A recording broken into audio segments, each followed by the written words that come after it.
G'day everybody, Dave from Supertech Electronics, and today we're going to remove a 2011 Nissan Maxima sound system. You will need a Phillips screwdriver, a plastic spudger, and a towel. We're going to remove these two pieces first. We're also going to throw this into drive just to get it out of the way, and we're going to put the towel over all that just to save any scratches. These two parts here come out by starting at the bottom and unclipping them. Same again with this side. Unclip it. That will expose 1, 2, 3, 4 screws, which we're going to remove now. And now that we've got all 4 screws out, we're just going to sort of let that hang there for a minute.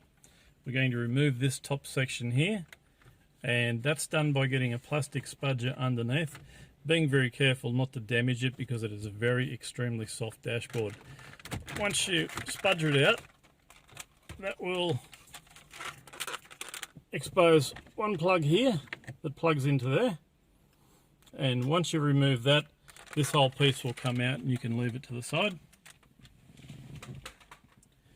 Now that this section has been unplugged, you can remove that, and down the bottom there'll be another socket you'll need to remove, and then that whole piece can go aside for the time being.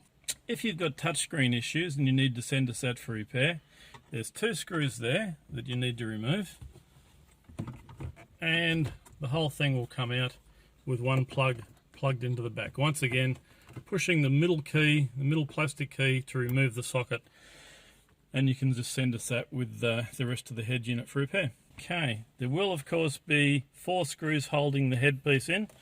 That one, that one, that one, and that one. These 2 are now exposed, which is why we had to get that part out there. So remove those 4 screws, and this whole piece will come out fairly easily now. And it is of course plugged in with lots of sockets. Remove those by pressing the middle key, plastic key, and then remove the socket altogether.